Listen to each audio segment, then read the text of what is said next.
Hello guys, कैसे हैं आप लोग? बच्चा लोग सब ठीक ठाक? यस।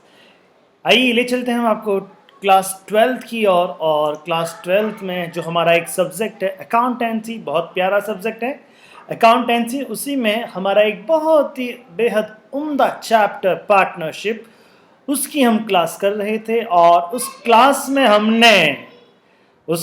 में हमने आगे हमने अभी तक कुछ आपको होमवर्क भी दिया था और कुछ बातें भी की थी। बेटा, क्लास में डीले हो रहा है, लेकिन इस डीले के बावजूद एक दो बच्चों का मेरे पास में होमवर्क नहीं आ रहा। मैं आपसे एक बार और रिक्वेस्ट करूंगा, प्लीज़ आप होमवर्क ज़रूर दें मेरे को, प्लीज़ आप होमवर्क ज़रूर सेंड करें। चलिए अब हम बात करते हैं यहाँ पे हमारी नेक्स्ट क्लास की। आज हम पार्टनरशिप की क्लास में आगे बढ़ते हैं।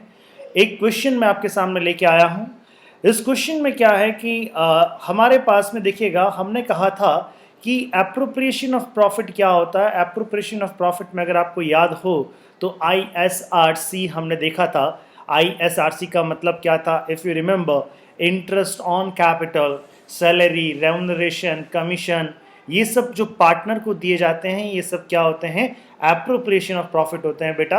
तो यानी अगर प्रॉफिट होगा तो यह दिया जाएगा, और प्रॉफिट कम होगा तो कम दिया जाएगा, और प्रॉफिट नहीं होगा तो नहीं दिया जाएगा। तो उसी पे मैं आज एक क्वेश्चन लेके आया हूँ कि यदि हमारे पास में सफिशिएंट प्रॉफिट नहीं है, समझ में आ रही है बात? Interest on capital, remuneration, salary, commission, partner को ये सब देना है, लेकिन हमारे पास में सफिशिएंट प्रॉफिट नहीं है। तो ऐसी कंडीशन में उसको हम किस तरह से दिया जाएगा, किस तरह से डिस्ट्रीब्यूट किया जाएगा, यह हम देख रहे हैं। आइए चलिए इस क्वेश्चन की तरफ, और जो आपके स्क्रीन पे है इस क्वेश्चन को पढ़ते हैं पहले। हाँ जी, क्या कह रहा है ये question? A and B are partners sharing profits in the ratio of 3:2 with capital of rupees 5 lakh and 3 lakh respectively। तो A और B का कैपिटल कितना है? 5 लाख और 3 लाख उनका कैपिटल है। उनका आपस का PSR कितना है? प्रॉफिट शेयरिंग रेशियो कितना है? That is 3:2। Interest on capital is agreed at the rate of 6% per annum. Interest on capital कितना चार्ज कर रहे हैं? 6% पर एनम चार्ज कर रहे हैं। B is to be allowed an annual salary of rupees 60,000 and A is to be allowed rupees 10,000 as a commission. During the year 2019-20, the profit prior to the calculation of interest on capital and B's salary and A's commission amounted to rupees 59,000। देखिए, बाकी questions तो आपका previous question की तरह same है, लेकिन यहाँ पे प्रॉफिट को चेंज कर दिया गया है। यहाँ प्रॉफिट कितना आ गया आपका? This is profit amounted to rupees 59,000। Prepare profit and loss appropriation account showing the distribution of profit and the partners capital account for the year ending 31st March 2019। उसके बाद में you are required to prepare profit and loss appropriation account for the year ended 31st March 2020। देखिए, अब आपको क्या करना है? अब अगर मैं बात कहूँ यहाँ पे टोटल प्रॉफिट कितना अवेलेबल है अपने पास में? टोटल प्रॉफिट अवेलेबल है बेटा अपने पास में 59,000। कितना अवेलेबल है बच्चा? 59,000 प्रॉफिट अवेलेबल है। अब बेटा जी, अब इसमें देखिए, हमें, अब मैं अगर कहता हूँ इंटरेस्ट ऑन कैपिटल 6%, मेरे पास में ए का कैपिटल कितना है? 5 लाख। 5 लाख का 6% कितना होता है? 5 लाख का 6% होता है 30,000। उसके बाद में अगर मैं यहाँ पे 3 लाख का 6% कहूँ तो कितना होता है? 18,000, और यह 60,000। अब यार अगर मैं बात कहूँ तो यहाँ पे बी की सैलरी ही कितनी है? 60,000। बी की सैलरी ही कितनी है? 60,000। इसके अलावा और दूसरी बातें जो है, इंटरेस्ट ऑन कैपिटल भी देना है, ए को कमीशन भी देना है, वो सब तो देना ही है। और बी की सैलरी 60,000 है, यानी, और हमारे पास में प्रॉफिट कितना अवेलेबल है? 59,000। यानी देना ज़्यादा है लेकिन है अभी हमारे पास में कम। देना ज़्यादा है लेकिन है हमारे पास में अभी कम। तो इस मुसीबत की घड़ी में हम सब साथ रहेंगे, इस मुसीबत की घड़ी में हम साथ रहेंगे, और हम चेक करते हैं इस 59,000 को कैसे कैसे डिस्ट्रीब्यूट करते हैं। चलिए एक छोटा सा वर्किंग नोट बनाते हैं। इस वर्किंग नोट में हम क्या करेंगे? एक छोटा सा वर्किंग नोट बनाते हैं, देखते हैं किसको क्या क्या मिलेगा, देखते हैं किसको क्या क्या मिलेगा। तो अगर मैं बात कहता हूँ IOC ए को, इंटरेस्ट ऑन कैपिटल ए का, इंटरेस्ट ऑन कैपिटल बी का सैलरी और ए का कमीशन, ये टोटल कितना होता है जरा चेक करें हम यहाँ पे। तो जो टोटल एप्रोप्रिएशन है इंटरेस्ट ऑन कैपिटल ए का कितना होगा 30,000, क्योंकि देखिए अगर मैं बात कहता हूँ 5 लाख का 6%, 5 lakh multiplied by 6 upon 100 30,000। Interest on capital B का कितना है आपका 18,000, बी का सैलरी कितना है 60,000, ए का कमीशन कितना है 10,000। ये टोटल हमको डिस्ट्रीब्यूट करना है, ये टोटल हमको देना है। तो ये टोटल कितना होता है बेटा, ये टोटल होता है आपका 1,18,000। क्या आपके पास में 1,18,000 है क्या आपके पास में 1,18,000 है क्या? नहीं साहब, आपके पास में 1,18,000 तो है ही नहीं। आपके पास में तो कितना है, आपके पास में तो 59,000 है। 1,18,000 तो है ही नहीं आपके पास में। अगर आपके पास में 1,18,000 प्रॉफिट होता तो आप इनको ये सब दे देते। क्या आपके पास में 1,18,000 है क्या? नहीं सर, आपके पास में 1,18,000 नहीं है। अगर 1,18,000 नहीं है, आपके पास में 59,000 थी, तो अब डिस्ट्रीब्यूशन कैसे करें? क्या ये 59 में से पहले हम 30,000 इसको दे दें, बचा हुआ इसको दे दें, या इनको नहीं दें? किस तरह से इसका डिस्ट्रीब्यूशन होगा? तो आइए चेक करते हैं। देखिए इसमें क्या करना पड़ता है, अब आपने जिसको हमें डिस्ट्रीब्यूट करना है, जिसको जो हमें अमाउंट डिस्ट्रीब्यूट करना है, जो अप्रोप्रिएट करना है, उसका हम टोटल निकाल लेते हैं। और हमने ये देख लिया कि इंटरेस्ट ऑन कैपिटल ए को चाहिए 30,000, इसको चाहिए 18,000, इसको सैलरी चाहिए 60,000 और ए का कमीशन है 10,000। ये हमने यहाँ पे लिख लिया। अब इनका आपस का रेशियो निकालेंगे। यस, ये जो चारों फिगर है ना, इन चारों फिगर का आपस का रेशियो क्या रहता है? ये जो चारों फिगर आपके 30,000, 18,000, 60,000, 10,000, यानी इनका आपस का रेशियो क्या रहता है? तो इसका रेशियो क्या रहता है? देखिए इसका रेशियो रहता है मैंने 1000 से डिवाइड कर दिया, सबको मैंने 1000 से डिवाइड कर दिया, तो क्या रेशियो आया? 13, 18, 60 और 10। 13, 18, 16, 10 मैंने इन सबको किससे डिवाइड कर दिया? 1000 से। 30,000 डिवाइड बाई 1000 कितना? 30। 18,000 डिवाइड बाई 1000 कितना? 18। 60,000 डिवाइड बाई 1000 कितना? 60। और 10,000 डिवाइड बाई 1000 कितना है? 10। ये रहा मेरा इसका आपस का इसका रेशियो। ये किसका रेशियो है? दिस इज एप्रोप्रिएशन रेशियो, यानी कि जो आइटम हमको इनको एप्रोप्रिएट करना है, जिन आइटम का हमको डिस्ट्रीब्यूशन करना है, जो हमें अमाउंट देना है, उन अमाउंट का आपस का रेशियो क्या है। इसको थोड़ा और सेक्रीफाइस करें और इसको थोड़ा छोटा करें, तो देखिए इस सब में मैं 2 का डिवाइड कर देता हूँ, तो 30 डिवाइड बाई 2 कितना आएगा? That is 15। ये कितना आएगा बेटा? 9। ये कितना आएगा? 30। और ये कितना आएगा? 5। अल्टीमेटली अच्छा, क्या इससे भी नीचे कुछ हो सकता है क्या? क्या इन सब में कोई ऐसा फिगर है क्या जिसका डिवीज़न इन सब में जाता हो? नहीं साहब, ऐसा कुछ भी नहीं है। 5 है ना सर? कैसे बेटा 5? 9/5 होगा क्या? नहीं होगा ना। समझ में आ रही है बात? तो अब ये रहे हमारे रेशियो। तो ये हमारा रेशियो आ गया, that is called the R ratio, that is called the ratio for distribution. Ratio for distribution, ratio for distribution of available amount. और अवेलेबल अमाउंट कितना आपके पास में? 59,000 है। तो अब ये रेशियो डिस्ट्रीब्यूट करेंगे हम। ये तो कैसे डिस्ट्रीब्यूट करते हैं, कैसे हम इनको जो हमारे पास में जो अवेलेबल 59,000 है उसको हम कैसे डिस्ट्रीब्यूट करेंगे? टोटल प्रॉफिट कितना अवेलेबल है? टोटल प्रॉफिट अवेलेबल है 59,000, तो टोटल प्रॉफिट अवेलेबल हो जाएगा 59,000 upon sum of ratio. Sum of ratio का मतलब होता है इनका रेशियो। तो अगर इन सब का मैं टोटल करता हूँ, तो इन सब का मैं टोटल करता हूँ, तो वो टोटल कितना आता है यहाँ पे? अगर मैं इन सब का टोटल करता हूँ तो जरा देखें वो टोटल कितना आएगा। यहाँ पे इन सब का मैं टोटल कर देता हूँ, तो दैट इज़, इन सब का अगर मैं टोटल करता हूँ तो ये कितना है? 15 प्लस 9 प्लस 30 प्लस 5। इन सब का टोटल करता हूँ, टोटल कितना आता है? 59। टोटल कितना आता है आपका? 59 आता है। तो कैसे डिस्ट्रीब्यूट हो जाएगा यहाँ पे? देखिएगा, अगर मैं बात कहूँ यहाँ पे, तो ये कितना आया? इसको मैंने क्या किया? 59 divided by 59,000। Total profit available कितना आपका? 59,000 divided by total of profit की टोटल ऑफ रेशियो कितना है, यानी सम ऑफ रेशियो कितना है? 59 multiplied by individual ratio. Individual ratio का मतलब क्या है? Interest on capital of A. Interest on capital of A, उसका रेशियो कितना? उसका रेशियो ये रहा। तो ये सब करने के बाद में हमारे पास में कितना आ गया? That is 15,000। यही मैंने यहाँ पे भी लगाया, मैंने ये कितना आ गया? 9,000। ये 9,000 कैसे आया आपके पास में? 59,000 डिवाइडेड बाय 59 मल्टीप्लाइड बाय 9। समझ में आ रही बात? ये कैसा है आप बताइए? 59,000 डिवाइडेड बाय 59 मल्टीप्लाइड बाय 30। अच्छा, अब आप ये बताइए कैसा आएगा? 59,000 डिवाइडेड बाय 59 मल्टीप्लाइड बाय 5। तो इस तरह से ये हमारा टोटल प्रॉफिट का हमने डिस्ट्रीब्यूशन कर लिया। टोटल प्रॉफिट का हमने क्या कर लिया? टोटल प्रॉफिट 59,000 का हमने डिस्ट्रीब्यूशन कर लिया। और वो डिस्ट्रीब्यूशन कैसे कैसे आ गया? ए को कितना मिलेगा? 15,000। बी को कितना मिलेगा? 9,000। बी को सैलरी कितना मिलेगा? 30,000। और ए को कमीशन कितना मिलेगा? 5,000। अगर मैं बात कहूँ, अगर कुछ समझ में आया आपके पास में, देखो टोटल डिस्ट्रीब्यूशन कितना, मतलब टोटल डिस्ट्रीब्यूशन कितना करना चाहिए था हमको, यानी टोटल डिस्ट्रीब्यूशन कितना होना था उनके बीच में? 30, 18, 60 और 10,000, यानी 1,18,000 डिस्ट्रीब्यूशन होना चाहिए था।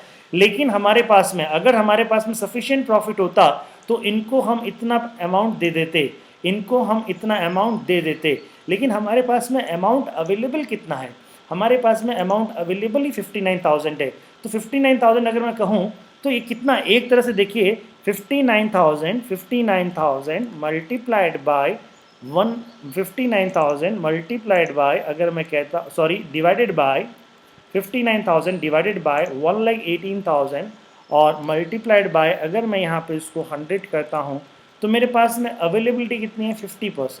मेरे पास में अवेलेबिलिटी कितनी है? 50% की अवेलेबिलिटी है। Hope you understood. यानी मेरे पास में प्रॉफिट अवेलेबल ही 50% है। तो जब प्रॉफिट अवेलेबल ही 50% है तो सबको कितना दे दिया जाएगा? 50%, 50%, 50% दे दिया जाएगा। देखो चेक करो, वही चीज़ आई है आपके पास में। 30,000 इसका 50% कितना होता है? 1,500। 18,000 इसका 50% कितना होता है? 9,000। 60,000 इसका 50% कितना होता है? 30,000। 10,000 इसका 50% कितना होता है? 5,000। तो मेरे पास में, मेरे को टोटल पैसा चाहिए था 1,18,000, मेरे पास में है कितना? 59,000। यानी मेरे पास में 50% ही पैसा है, तो मैं सबको कितना दूंगा? 50%, 50% दे दूंगा। समझ में आ गई ये चीज़? चलिए, यही बात। अच्छा, तो अब इसी के साथ में हम बात करें तो देखिए, सबसे पहले मैंने लिख दिया यहाँ पे, सबसे पहले मैंने क्या लिख दिया? दैट इज, हाँ जी, सबसे पहले मैंने लिख दिया है यहाँ पे, देखिएगा इंटरेस्ट ऑन कैपिटल। ए का कितना है आपका? 15,000। ए को 15,000 मिला ना आपका, और बी को कितना मिला? 9,000। तो टोटल कितना हो गया? 24,000। फिर क्या दे रहे हैं हम? चलिए, फिर क्या दे रहे हैं हम? बी को सैलरी दे रहे हैं, कितना है? 30,000। उसके बाद में क्या दिया हमने? ए को कमीशन दिया है, कितना? 5,000। अच्छा साहब, हमारे पास में प्रॉफिट कितना है? सर ये तो लिख लो। हाँ जी, हाँ जी बेटा, प्रॉफिट कितना? आप प्रॉफिट कितना है आपका? नेट प्रॉफिट कितना है आपका? प्रॉफिट एंड लॉस अकाउंट से कितना आया था? 59,000। टोटल प्रॉफिट अवेलेबल 59,000 है आपके पास में। और इस तरह क्या कुछ प्रॉफिट का डिस्ट्रीब्यूशन होगा क्या? सर ऊपर ही नहीं पड़ा तो यहाँ पे क्या प्रॉफिट का डिस्ट्रीब्यूशन होगा? तो to profit distribution as capital nil nil. समझ में आ गया? ये लिखने की ज़रूरत नहीं है, ये सिर्फ मैंने आपको समझाने के लिए लिखवाया है। आप चाहें तो ना लिखें, कोई दिक्कत नहीं है। और इस तरह आपका टोटल जो प्रॉफिट आएगा, इस तरह आपका टोटल प्रॉफिट 59,000 का हमने इस तरह से डिस्ट्रीब्यूशन कर दिया। वापस कहता हूं मैं, क्या मतलब है इसका? यदि आपके पास में सफिशिएंट प्रॉफिट नहीं है तो कितना प्रॉफिट है यह देखिए, कितना परसेंट प्रॉफिट अवेलेबल है यह देखिए, और उतना परसेंट सब में डिस्ट्रीब्यूशन कर दीजिएगा। तो इसके लिए आपको क्या करना, और सिंपल सा लॉजिक है कि पहले जितना जितना आपको डिस्ट्रीब्यूट करना है वह लिख लीजिएगा, उसका आप क्या निकालेगा? रेशियो निकाल दीजिएगा। और जितना प्रॉफिट अवेलेबल है आपका, जितना प्रॉफिट अवेलेबल है उसको आप इस रेशियो में डिवाइड कर दीजिएगा, उसको आप इस रेशियो में डिवाइड कर दीजिएगा।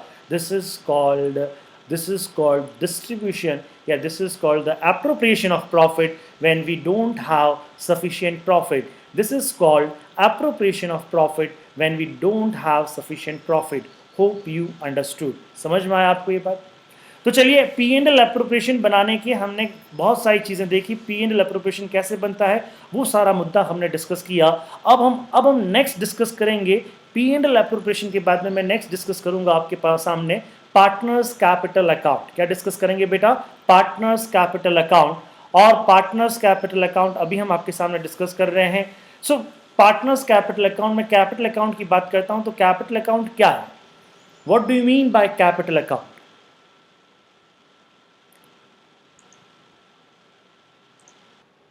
हाँ जी बेटा, हम पार्टनर्स कैपिटल अकाउंट की बात कर रहे थे। पार्टनर्स कैपिटल अकाउंट का मतलब क्या है जरा समझें।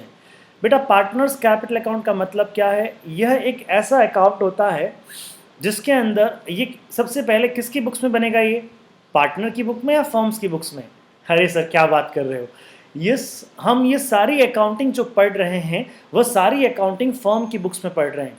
तो फर्म की बुक्स में पार्टनर का अकाउंट, फर्म की बुक्स में पार्टनर का अकाउंट, अगर सपोज कीजिएगा 3 पार्टनर हैं ए बी सी, 3 पार्टनर है, तो A's account, B's account, C's account, तो इनके जो अकाउंट बनते हैं वो किससे रिप्रेजेंट होते हैं? वह कैपिटल अकाउंट से रिप्रेजेंट होते हैं। तो A's capital account, B's capital account, C's capital account. समझ में आया? यह कैपिटल अकाउंट क्या शो करते हैं? यह कैपिटल अकाउंट ये शो करते हैं कि पार्टनर से किसी भी फर्म के अंदर पार्टनर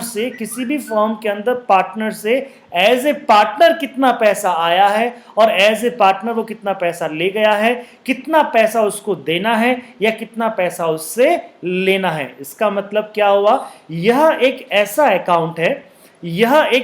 अकाउंट है जिसके अंदर पार्टनर्स के भी, यह एक ऐसा अकाउंट है जिस अकाउंट के अंदर पार्टनर और फर्म इन दोनों के बीच में, मैंने आपको एक बताया था separate entity concept, business and businessman both are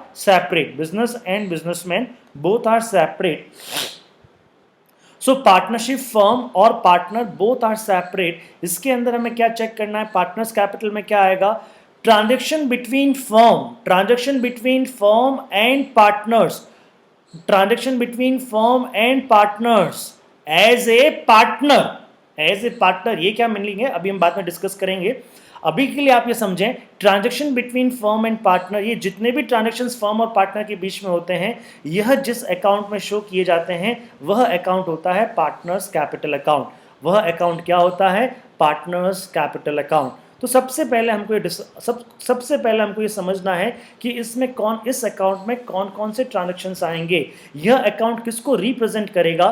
तो यह अकाउंट बिजनेस के अंदर, यह अकाउंट फर्म के अंदर, पार्टनरशिप फर्म के अंदर, बिजनेस के अंदर किसको रिप्रेजेंट करेगा?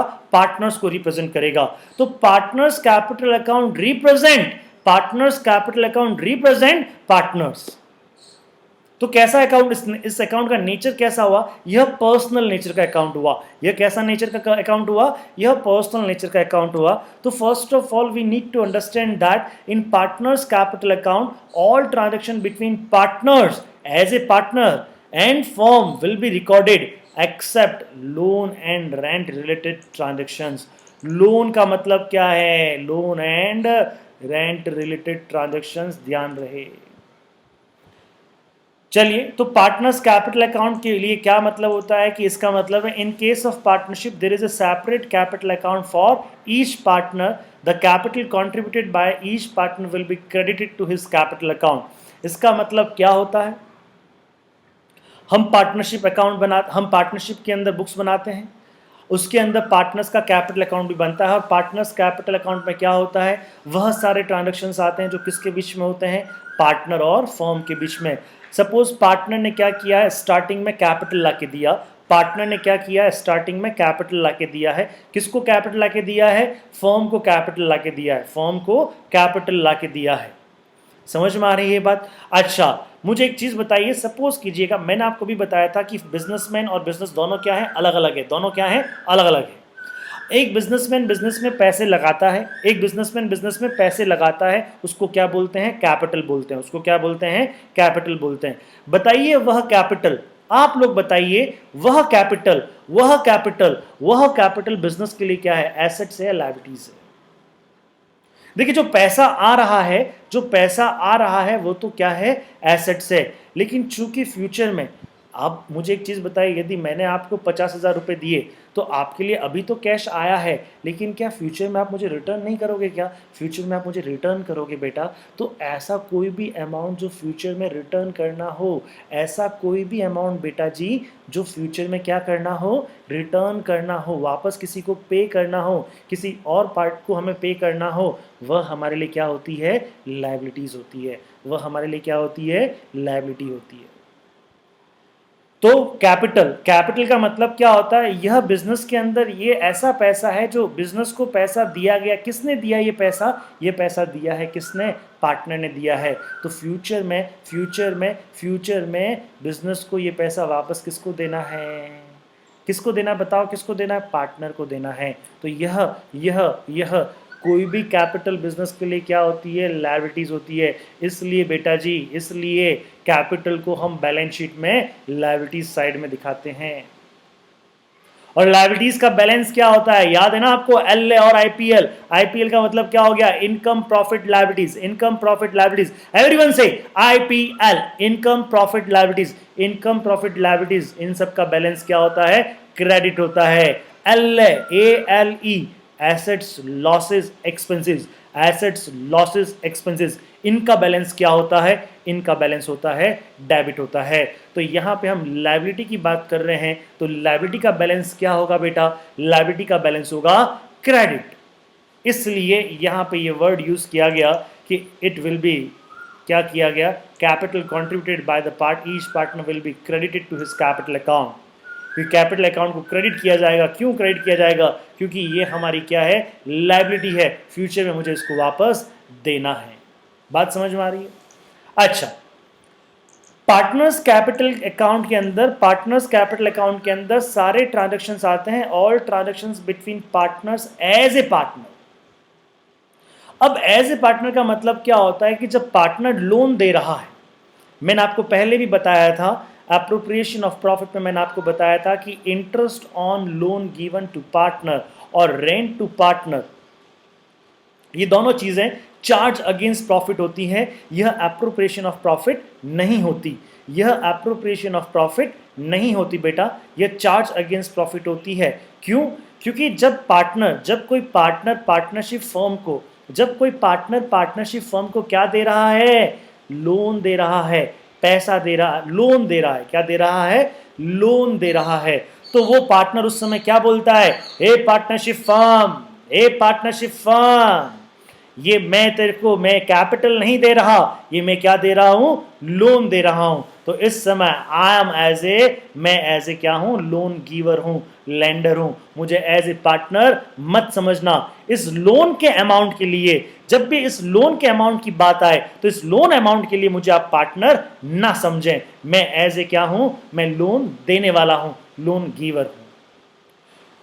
उसी स्टाइल में जब हम रेंट पे करते हैं, जब सपोज कीजिएगा कोई पार्टनर अपनी कोई शॉप है या अपना कोई शोरूम या अपनी जगह पार्टनरशिप फर्म को रेंट पे देता है, तो वो क्या कहेगा पार्टनरशिप फर्म को, हे पार्टनरशिप फर्म, मैं आपको ये जगह दे रहा हूं, मैं आपको ये जगह दे रहा हूं किराए के लिए, तो आप इस किराए जब आप मेरे को दें तो मुझे एज ए पार्टनर ना समझें, मुझे क्या समझें, I am coming in front of you as a landlord. मैं आपके सामने कैसे आया हूं बेटा, एज ए लैंडलॉर्ड आया हूं। तो यहां पे ये पॉइंट ध्यान रखने वाली बात है, क्या है देखिएगा, loan given by partner and interest thereon will not be part of the partner's capital account, because when partners give the loan to firm, जब पार्टनर किसी फर्म को लोन देता है, at that time he is not actually partner, वो actual में partner नहीं होता, instead of he become a loan giver lender, वो क्या बन जाता है, लोन गिवर यानी लोन देने वाला या लेंडर बन जाता है। So in the books this transaction will not be treated between partner and firm, in fact it is treated between lender and firm। समझ में आ गया। तो जब लोन देते हैं ना, पार्टनर जब लोन देता है, तो पार्टनर लोन देता है तो एक मुखौटा पहन लेता है, वह मुखौटा किसका होता है, वह मुखौटा होता है लोन गिवर का। समझ में आ गई बात, इसलिए उसको पार्टनर्स कैपिटल अकाउंट में नहीं लिखते हैं। अच्छा साहब, और यही चीज कब, when any partner gives property on rent to firm, at that time he become landlord not partner, वो landlord होता है, partner नहीं होता। So in this transaction will also not be treated between partner and firm, in fact it is treated between landlord and firm। तो इसलिए ये दो transactions partners capital account में नहीं आएंगे। बाकी पार्टनर्स और फर्म के बीच में जो भी ट्रांजैक्शंस होते हैं, इन दो ट्रांजैक्शंस के अलावा, इनफैक्ट 2 क्या 3 ट्रांजैक्शंस कहूंगा, लोन गिवन टू पार्टनर, या loan given by partner, loan given by partner, interest on loan given by partner और रेंट, ये जो तीनों ट्रांजैक्शन है, ये तीनों ट्रांजैक्शंस आपके पार्टनर्स कैपिटल अकाउंट में नहीं आएंगे। बाकी सारे ट्रांजैक्शंस, इन तीन के अलावा जो भी ट्रांजैक्शंस होते हैं पार्टनर और फर्म के बीच में, पार्टनर और फर्म के बीच में, वो सारे ट्रांजैक्शंस कहाँ पे आएंगे? पार्टनर्स कैपिटल अकाउंट में आएंगे। कौन से तीन ट्रांजैक्शंस नहीं आएंगे बेटा? कौन से तीन ट्रांजैक्शंस नहीं आएंगे? एक तो क्या आपका लोन, एक तो क्या है लोन गिवन बाय, हाँ जी, loan given by partner, loan given by partner, समझ में आ रहा है ये? दूसरा कौन सा नहीं आएगा आपके पास में? दूसरा है आपका इंटरेस्ट ऑन लोन, जो लोन गिवन बाय पार्टनर है ना, इस पे इंटरेस्ट, इस पे कौन, किस पे क्या नहीं आएगा आपका? इंटरेस्ट, हाँ जी, interest on loan given by partner. और तीसरा क्या है आपका? Rent to partner, rent paid या payable to, payable rent paid to partner. ये जो तीन चीज़ें हैं, ये तीन चीज़ें आपके पार्टनर्स कैपिटल में नहीं आएगा। इसके अलावा जो भी ट्रांजैक्शंस होते हैं पार्टनर्स और फर्म के बीच में, वो सारे ट्रांजैक्शंस कहाँ पे आएंगे? पार्टनर्स कैपिटल में आएंगे। समझ में आ रहा है ये चीज़ आपको? चलिए, सो गाइज अब अगर हम बात करें यहाँ पे, सपोज मैं अगर आपकी बात करता हूँ, so guys now it is clear to you that why loan and rent related transactions are not comes in the partners capital account। आपको समझ में आ गया ना ये क्यों नहीं आते? होप यू अंडरस्टूड, समझ में आ गया चीज़। चलेगा, सो अब हम बात करते हैं preparation of partner account. Partners capital account कैसे होता है, किस तरह से प्रिपेयर किया जाता है? तो just like every account, partner capital account is also having the two side. पहली कौन सी साइड? क्रेडिट साइड भी है और डेबिट साइड भी है। अच्छा, क्रेडिट साइड कौन सी साइड होती है? Liabilities side. कौन सी साइड होती है? लायबिलिटीज। लायबिलिटीज का बैलेंस क्या होता है? क्रेडिट होता है। यहाँ पे एक लायबिलिटीज साइड नहीं रहेगी, हाँ जी, ये लायबिलिटीज साइड नहीं है भैया, ये reverse of liabilities side, this is reverse. ये लायबिलिटीज साइड का क्या है? डेबिट साइड क्या है? लायबिलिटीज साइड की रिवर्स है। किसी को पैसा मुझे देना है, सपोज राम को पैसा देना है, अब समझिएगा, मेरे को राम को 50,000 रुपए देने हैं, in future I need to pay to the Ram. बताइए, राम मेरे लिए क्या एसेट्स है, लायबिलिटीज है? लायबिलिटीज है। तो राम के किस तरफ लिखूंगा? डेबिट में या क्रेडिट में? क्रेडिट में। अच्छा, उसमें से मैंने राम को 20,000 रुपीज दे दिए, I have paid 20,000 rupees to Ram, यानी अब मेरी, पहले मुझे कितना पैसा देना था? 50,000, उसमें से कितना दे दिया मैंने? 20,000 दे दिया। तो मेरी लायबिलिटीज कम हुई है या बढ़ी है? कम हुई है। तो ये कम हुई है तो लायबिलिटीज के रिवर्स साइड में आएगा, यानी डेबिट साइड में आएगा। समझ में आ गया? तो क्रेडिट साइड में क्या क्या अमाउंट आता है, तो देखते हैं क्रेडिट साइड में क्या क्या अमाउंट आता है।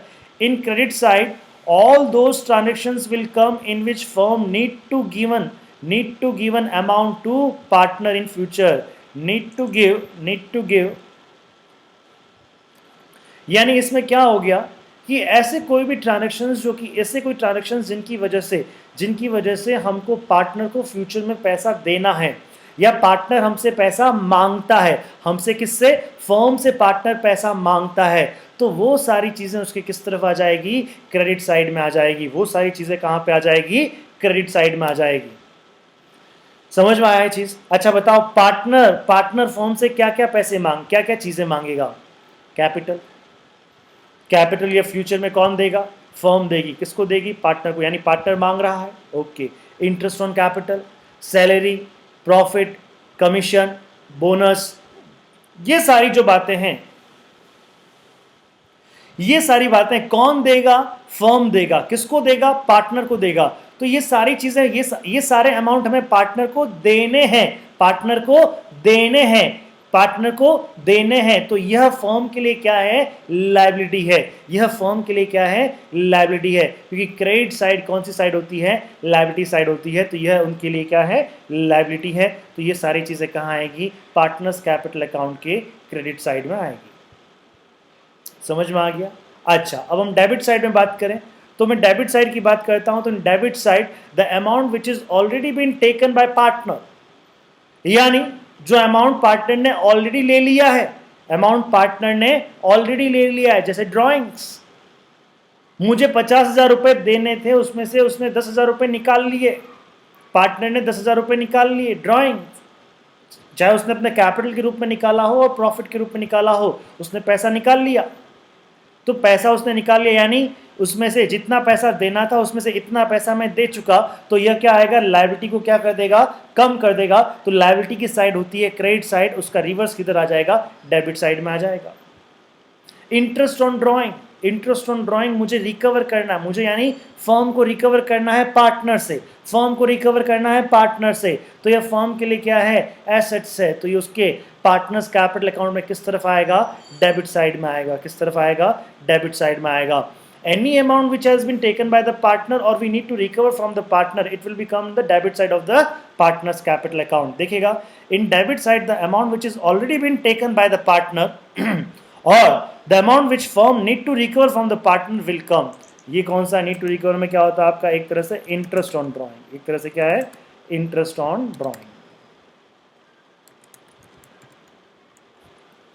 समझ में आया जी आपको, ये चीज क्लियर है पॉइंट। चलिए अब जरा देखें, अब जरा देखें कौन कौन सी चीजें हमारे पास में हो सकता है, क्या क्या। Now let's see how many type of transactions can be done there, कितना कितना हो सकता है। Now let's see how many type of transactions can be there which can comes in the partners capital account. उन सारे transactions को मैं एक बार वापस लिख देता हूं यहाँ पे, क्या क्या ट्रांजैक्शंस हो सकते हैं। देखो तो वापस करता हूं मैं यहाँ पे, क्या क्या ट्रांजैक्शंस हो सकते हैं, वन बाय वन डिस्कस करते हैं। हाँ जी, तो capital introduce by the partner, capital introduce by the partner, partner ने पैसा दिया है, किसको दिया है, फर्म को दिया है। तो बताओ पार्टनर्स कैपिटल अकाउंट में किस तरफ आएगा, डेबिट में या क्रेडिट में, बताओ बताओ सोचो। मान लो कि आप फर्म है, आप फर्म है और मैं हूं पार्टनर्स कैपिटल, मैं हूं पार्टनर। तो आपको अपनी बुक्स में मेरा अकाउंट बनाना, मैंने आपको पैसा दिया, 50,000 रुपया पैसा दिया कैपिटल के रूप में।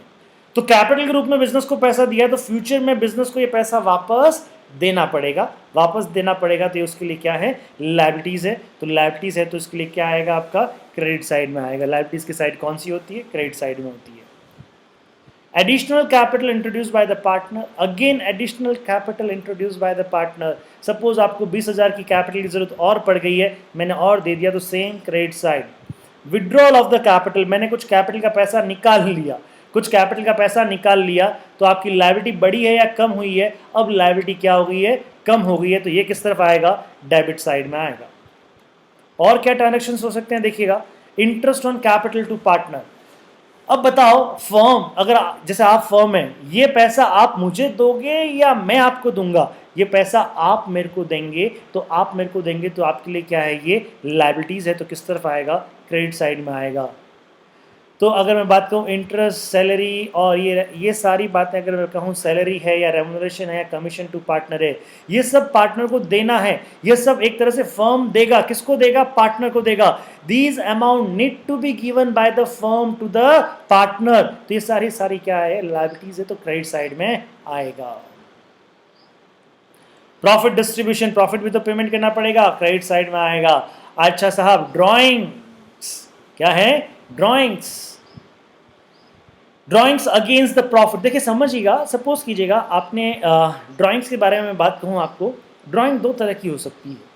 कैसी ड्राइंग, सपोज 3 पार्टनर हैं, ए बी सी, 3 पार्टनर हैं और तीनों पार्टनर, आराम से सुनिएगा इस कॉन्सेप्ट को, 3 पार्टनर है, 3 पार्टनर ने 10-10 लाख रुपए लगाए हैं। तीनों ने जम के बिजनेस किया और इनको 15 लाख रुपए का प्रॉफिट हो गया, तीनों का 5-5 लाख रुपए का प्रॉफिट आ गया। कितना प्रॉफिट आ गया, 5 लाख रुपीज का प्रॉफिट आ गया। अब ए को कुछ पैसों की ज़रूरत है, ए को कुछ पैसों की ज़रूरत है, तो बताइए ए का, समझिएगा, ए ने ओरिजिनल कितना पैसा लगाया था, 10 लाख रुपया, और प्रॉफिट का कितना पैसा है उसका, 5 लाख रुपया। तो टोटल ए का हिस्सा कितना होता है, 15 लाख रुपया। कितना होता है हिस्सा ए का, 15 लाख रुपया होता है। अब ए को 4 लाख रुपए की ज़रूरत पड़ी, उसने फर्म से 4 लाख रुपए निकाला, फर्म से 4 लाख रुपए निकाला। बताओ वो पहले कौन सा पैसा निकालेगा, प्रॉफिट का पैसा निकालेगा या ओरिजिनल कैपिटल का पैसा निकालेगा। पहले हमेशा ध्यान रखना, वह प्रॉफिट का पैसा निकालेगा। किसका पैसा निकालेगा बेटा, प्रॉफिट का पैसा निकालेगा। तो ए 2 तरह के पैसे मांगता था, एक तो कैपिटल का कितना 10 लाख रुपया और प्रॉफिट का कितना 5 लाख रुपया। कैपिटल के रूप में कितना लगाया था उसने 10 लाख रुपया, और प्रॉफिट का कितना पैसा आ गया उसके पास में 5 लाख रुपया, तो टोटल कितना पैसा मांगता है वो 15 लाख रुपया मांगता है। 15 लाख रुपया मांगता है। 10 लाख रुपया किसके रूप में, 10 लाख रुपया कैपिटल के रूप में, 5 लाख रुपया किसके रूप में, प्रॉफिट के रूप में। अब ए को जरूरत है कितने की, 4 लाख की। ए को जरूरत कितने की है, 4 लाख की। तो वो कैपिटल में से निकालेगा या प्रॉफिट में से निकालेगा, बताओ, कैपिटल में से निकालेगा या प्रॉफिट में से निकालेगा, वो बेटा किस में से निकालेगा, प्रॉफिट में से निकालेगा। किस में से निकालेगा, प्रॉफिट में से निकालेगा, क्योंकि प्रॉफिट हर साल होगा, प्रॉफिट हर साल होगा, हर साल कुछ ना कुछ अमाउंट निकाला जाएगा। तो पहले किस में से निकाला जाएगा, आपका प्रॉफिट में से निकाला जाएगा। समझ में आ गई ये चीज। अगर प्रॉफिट का पैसा अवेलेबल नहीं हो पाता है, सपोज करो अब उसको क्या चाहिए, अब उसको चाहिए 6 लाख रुपया चाहिए। कितना पैसा चाहिए, 6 लाख रुपया चाहिए। तो 5 लाख तो किस में से निकाल लेगा, प्रॉफिट में से निकाल लेगा, और 1 लाख रुपया फिर किस में से निकालेगा, कैपिटल में से निकालेगा। 1 लाख रुपया किस में से निकालेगा, फिर कैपिटल में से निकालेगा। समझ में आ गई चीज। लेकिन जहां तक हो सके कैपिटल में से वो बहुत कम पैसा निकालेगा, विड्रॉल ऑफ कैपिटल बहुत कम करेगा।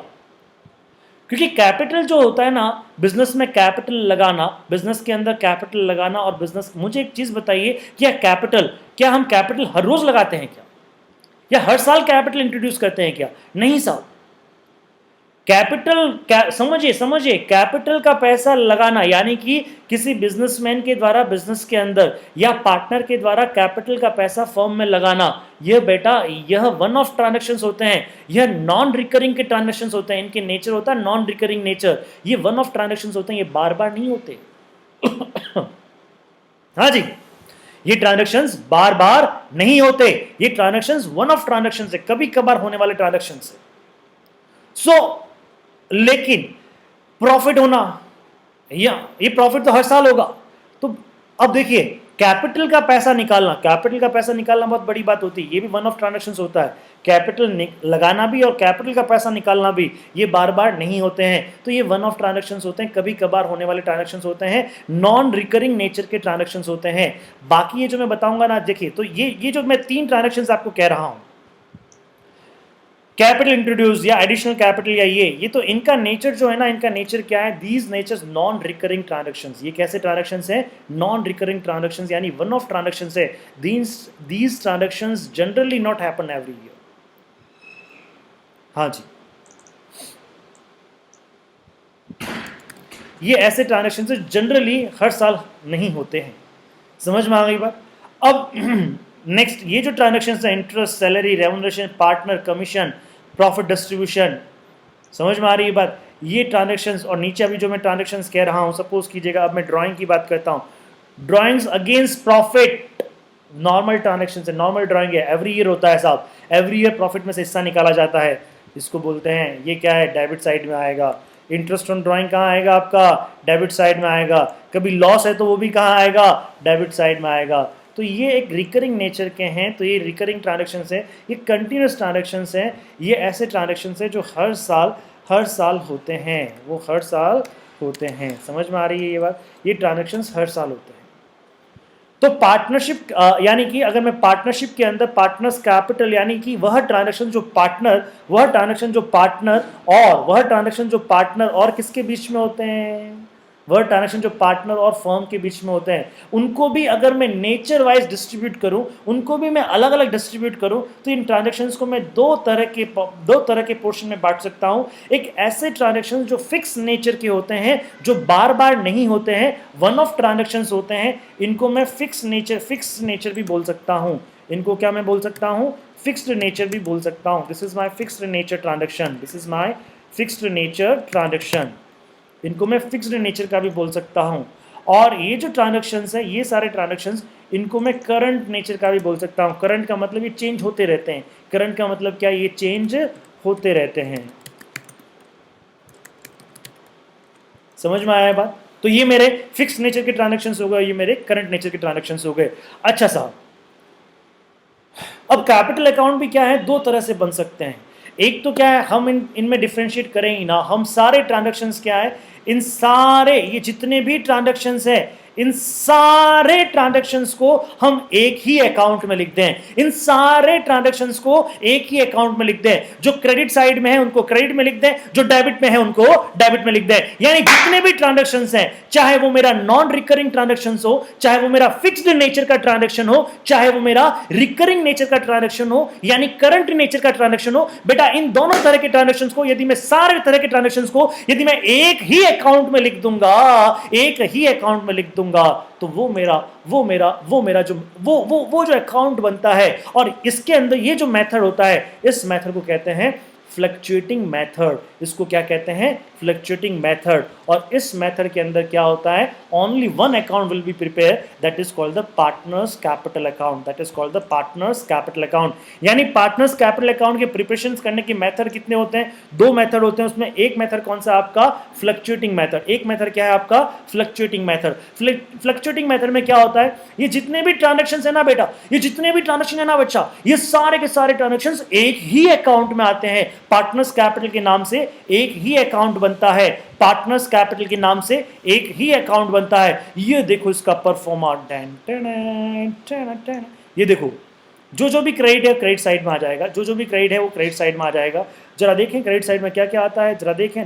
देखिए बाय बैलेंस, ये ओपनिंग बैलेंस आएगा। ये क्या है? अगर ओपनिंग बैलेंस है तो ओपनिंग बैलेंस आ जाएगा, और नहीं तो नया इंट्रोड्यूस किया है तो बाय कैश बैंक आपके पास आ जाएगा। समझ में आ गई बात? और उसके बाद में क्या है? इंटरेस्ट ऑन कैपिटल है, फिर क्या है? सैलरी है, फिर क्या है आपके पास में? रेमुनरेशन टू पार्टनर है, फिर क्या है? कमीशन है, फिर क्या है? P&L अप्रोप्रिएशन यानी कि प्रॉफिट डिस्ट्रीब्यूशन है। क्या है ये? प्रॉफिट डिस्ट्रीब्यूशन है। ये सारी चीज़ें हैं। अब मैंने दो पार्टनर है तो दो कॉलम बना दिए मैंने यहाँ पे। दो पार्टनर है तो मैंने दो कॉलम बना दिए। तीन पार्टनर होंगे तो तीन कॉलम बन जाएंगे अमाउंट के।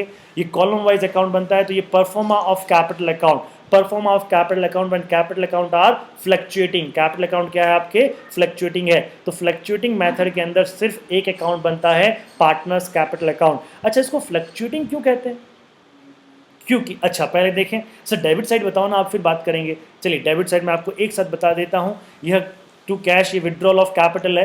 टू कैश और बैंक की नॉर्मल ड्राइंग है। ये नॉर्मल ड्राइंग का मतलब क्या है? ड्राइंग अगेंस्ट क्या है? ड्राइंग अगेंस्ट क्या है? ये drawing against profit. Drawing against क्या है? ये प्रॉफिट है। समझ में आ रहा है बात? इंटरेस्ट ऑन ड्राइंग है और P&L अप्रोप्रिएशन है। तो अगर मैं यहाँ पे बात कहता हूँ, ये ट्रांजैक्शंस ये सारे जो रहते हैं, उसके बाद में इनका क्या होता है? जो बैलेंस होता है वो बैलेंस भी आ जाता है। तो बेटा जब हम एक ही अकाउंट बनाते हैं तो इस अकाउंट के अंदर हर साल हमारी एंट्रीज होती हैं, तो हर साल इस अकाउंट का बैलेंस चेंज होता है। एक ही अकाउंट बनाते हैं, इस अकाउंट के अंदर हर साल, देखिए समझिएगा, मेरे फिक्स नेचर के ट्रांजैक्शंस कौन कौन से हैं ये देखिए। मैं इनको अलग से कलर कर देता हूं। ये जो ट्रांजैक्शंस है ना, ये मेरे फिक्स नेचर के ट्रांजैक्शंस हैं। ये सारे ट्रांजैक्शंस क्या है? मेरे फिक्स नेचर के ट्रांजैक्शंस हैं। बाकी ये जो ट्रांजैक्शंस है ना, बाकी जो ट्रांजैक्शंस जो मैं बता रहा हूं, ये सारे ट्रांजैक्शंस क्या हैं? ये सारे ट्रांजैक्शंस बेटा क्या है? मेरे फिक्स नेचर के ट्रांजैक्शंस नहीं हैं। ये सारे हमारे क्या हैं? ये सारे मेरे क्या हैं? रिकरिंग नेचर के ट्रांजैक्शंस है। ये सारे क्या हैं? रिकरिंग नेचर के ट्रांजैक्शंस है। तो चाहे फिक्स नेचर के ट्रांजैक्शंस हो, चाहे रिकरिंग नेचर के ट्रांजैक्शंस हो, मैंने सबको एक साथ लिख दिया। तो अब ये ट्रांजैक्शंस भले ही हर साल नहीं आए, भले ही ये ट्रांजैक्शन हर साल नहीं आए, लेकिन ये जो बाकी के ट्रांजैक्शंस है, बाकी के ये जो ट्रांजैक्शंस है, ये तो हर साल आएंगे। ये हर साल आएंगे तो इनका हर साल मतलब इस अकाउंट का हर साल बैलेंस चेंज होगा। हर साल बैलेंस चेंज होगा मतलब क्या हो गया? इनका बैलेंस फ्लक्चुएट करेगा। इस अकाउंट का बैलेंस क्या करेगा? फ्लक्चुएट करेगा। ये जो मैंने ग्रीन जोन लगा, जो भी आपका कलर लगाया है ना, ये कलर में क्या होगा? इन ट्रांजैक्शंस की वजह से क्या होगा? बैलेंस फ्लक्चुएट करेगा। और बैलेंस फ्लक्चुएट करेगा तो ये जो आपका बैलेंस आएगा, ये हर साल क्या होगा आपका? ये हर साल बैलेंस क्या होगा आपका? चेंज होता रहेगा। क्या होता रहेगा? चेंज होता रहेगा। इसलिए चेंज होता रहेगा, इसलिए इसको हमने क्या बोला? जस्ट हाँ जी। तो हम बात कर रहे थे यहाँ पे, क्या बात कर रहे थे? तो इनकी वजह से क्या होगा? ये ट्रांजैक्शंस जो हैं, इन सब ट्रांजैक्शंस की वजह से क्या होगा? ये बैलेंस क्या होता रहेगा? चेंज होता रहेगा। तो इसलिए इसको क्या बोलते हैं? फ्लक्चुएटिंग मेथड बोलते हैं। फ्लक्चुएटिंग मेथड के अंदर आपके कैपिटल अकाउंट का बैलेंस हर साल क्या होता है? फ्लक्चुएट होता जाता है। अच्छा साहब, एक दूसरी विचारधारा के लोग भी होते हैं। दूसरी विचारधारा के लोग क्या होते हैं? वो कहते हैं यार कि ये जो फिक्स नेचर के ट्रांजैक्शंस है ना, ये फिक्स नेचर के ट्रांजैक्शंस, इनको अलग रखो। यार ये जो फिक्स नेचर के ट्रांजैक्शंस है ना, इनको क्या रखो? अलग रखो साहब, इन सबको अलग रखो। और ये जो करंट नेचर के ट्रांजैक्शंस है, यानी जो दो कलर मैंने बनाए ना, यार दो कलर क्यों बनाते हो? इनके दो अकाउंट ही तो बना दो। जो फिक्स नेचर के ट्रांजैक्शंस हैं उनको अलग रखो, उनको अलग से रखो, और जो आपके रिकरिंग नेचर के ट्रांजैक्शन है तो उनको आप अलग रखो। तो अगर हम तो ऐसे कंडीशन में यह एक अलग विचारधारा के लोग होते हैं, वो कहते हैं यार कि हाँ इनका जनरली बैलेंस क्या होता है, जनरली ये चेंज नहीं होता है, तो इनका बैलेंस तो हमेशा क्या रहता है, फिक्स रहता है। तो चेंजेस किसकी वजह से होते हैं, चेंजेस तो हमारे बाकी की वजह से, इनकी वजह से होते हैं। तो फिक्स रहता है तो उनका बैलेंस फिक्स रखो ना, उनको क्यों डिस्टर्ब कर रहे हो बेचारों। तो ऐसे मेथड को हम कहते हैं जिस मेथड के अंदर हम फिक्स नेचर के ट्रांजैक्शंस को अलग कर देते हैं, फ्लक्चुएटिंग नेचर के ट्रांजैक्शंस को अलग कर देते हैं, और हम दो अलग अलग अकाउंट बना लेते हैं, तो उनको बोलते हैं हम, कौन सा मेथड बोलते हैं, उसको हम बोलते हैं फिक्स्ड कैपिटल मेथड। कौन सा मेथड बोलते हैं, फिक्स्ड कैपिटल मेथड। इसके अंदर क्या करते हैं, एक अकाउंट तो ये फिक्स कैपिटल अकाउंट का बनता है, और दूसरा ये जो करंट नेचर के जितने भी ट्रांजैक्शंस है ना, इनके लिए जो अकाउंट बनता है वो पार्टनर्स करंट अकाउंट बनता है। इनके लिए जो भी, हाँ ये देखिए ये दो कलर में बांट दिया हमने, इसको हमने क्या है, दो कलर में बांट दिया, और इसको भी हमने अलग कलर में बांट दिया, और इनका हमने क्या किया, इनका हमने अलग अलग अकाउंट बना लिया। फिक्स नेचर के ट्रांजैक्शन है तो फिक्स अकाउंट में जाइए, और करंट नेचर के ट्रांजैक्शन है तो करंट अकाउंट में जाइए। तो कुछ नहीं किया है, इन सबको मैंने यहाँ से, इनको मैंने यहाँ से उठाया है, और मैंने इसका नया अकाउंट बना दिया है पार्टनर्स। देखिएगा, proforma of capital account under fix capital method, two account need to prepare.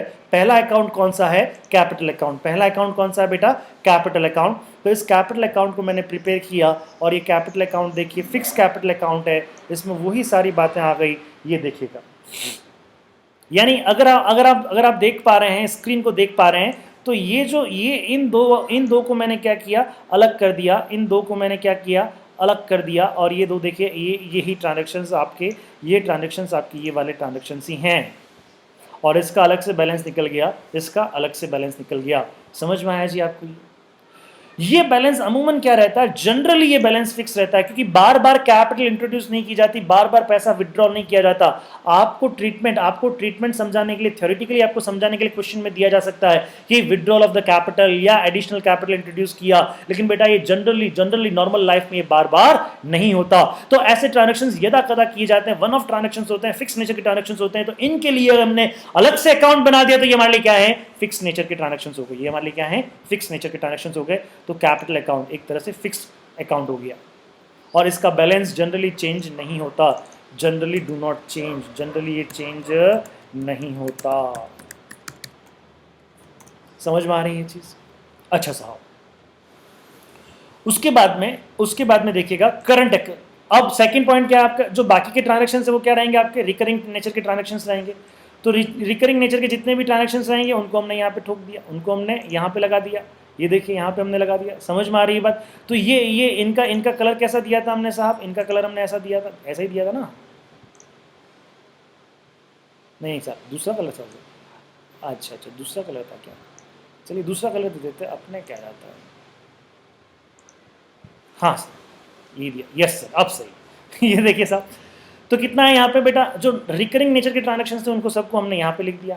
तो एक कैपिटल अकाउंट को हमने दो पोर्शन में डिवाइड कर दिया, तो इसको हम बोलते हैं fixed capital method. Fixed capital method के अंदर दो अकाउंट होता है। अच्छा, इसका जब आप क्लोजिंग करते हैं ना तो इसका कुछ बैलेंस भी आता है। अच्छा, इसका बैलेंस ध्यान रखिए, इसका बैलेंस डेबिट भी आ सकता है और इसका बैलेंस क्रेडिट भी आ सकता है, कुछ भी आ सकता है।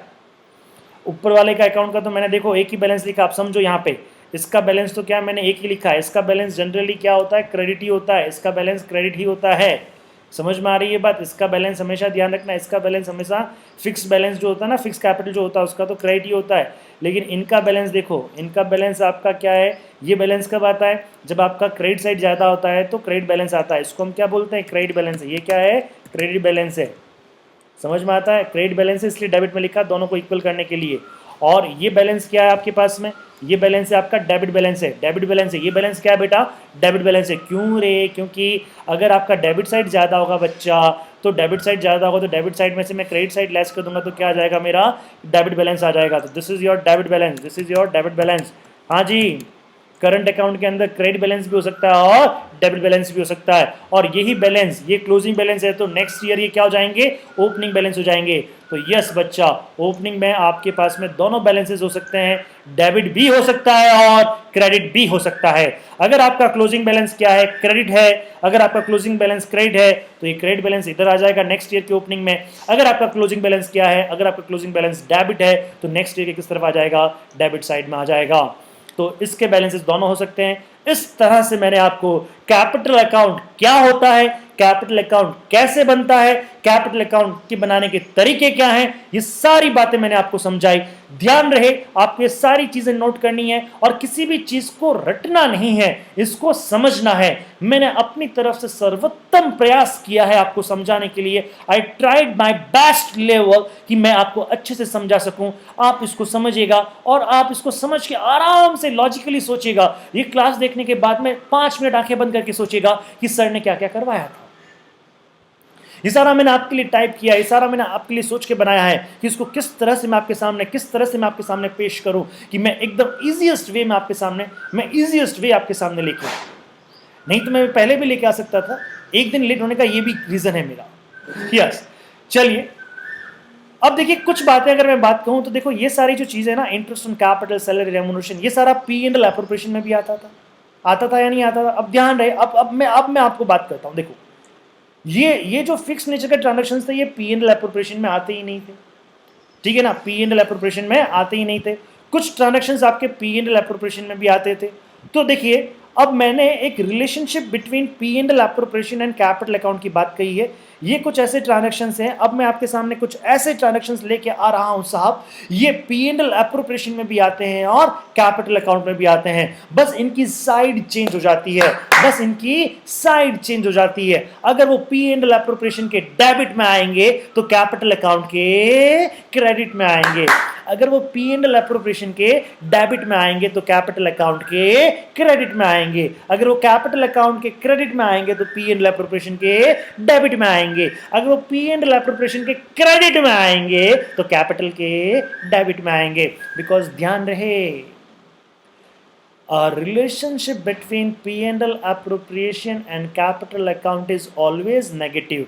इन दोनों के बीच का रिश्ता जो है ना, वो रिश्ता हमेशा नेगेटिव होता है। एक के डेबिट में आएगा तो दूसरे के क्रेडिट में आएगा, दूसरे के क्रेडिट में आएगा तो पहले के डेबिट में आएगा। समझ में आ गई ये चीज़? तो देखते हैं interest on capital, one by one बताओ। P&L एप्रोप्रिएशन में कहाँ आता है? ऑफ कोर्स डेबिट साइड में आता है। तो यहाँ पे कहाँ आएगा? क्रेडिट साइड में आएगा। सैलरी बताओ कहाँ आता है बेटा, बताओ कहाँ आता है? यस, डेबिट साइड में आता है। तो ये कैपिटल अकाउंट के क्रेडिट साइड में आएगा और इस तरह ये सब इसके डेबिट साइड में आते हैं तो ये सब इसके क्रेडिट साइड में आएंगे। इंटरेस्ट ऑन ड्राइंग कहाँ आता है? याद है ना, किधर आता है? क्रेडिट साइड में आता है। Interest on drawing P&L appropriation के क्रेडिट साइड में आता है तो कैपिटल के डेबिट साइड में आएगा। और कुछ लॉस अगर डिस्ट्रीब्यूशन हो रहा है, लॉस डिस्ट्रीब्यूट होता है, यानी डेबिट साइड ज़्यादा, P&L एप्रोप्रिएशन की डेबिट साइड ज़्यादा है तो क्रेडिट साइड में उसको लिखा जाता है, तो उसको क्रेडिट साइड में लिखा जाता है तो इसके किधर आएगा? डेबिट साइड में आएगा। तो हर तरह से इन सारे आइटम्स को हर तरह से हर एंगल से मैंने आपके सामने पेश कर दिया है, आपकी खिदमत में पेश कर दिया है बच्चा। आप इसको आराम से समझें, आराम से इसको तसल्ली से करें। फिर मैं नेक्स्ट क्लास कल ही लेके आऊँगा और नेक्स्ट क्लास में बेटा मैं आपके सामने ये सारी चीज़ों को वापस इन सारी चीज़ों को हम प्रैक्टिकली देखेंगे, वापस यानी कि प्रैक्टिकली देखेंगे। होप आपको ये क्लास समझ में आई होगी, चलिए, thank you so much, take care.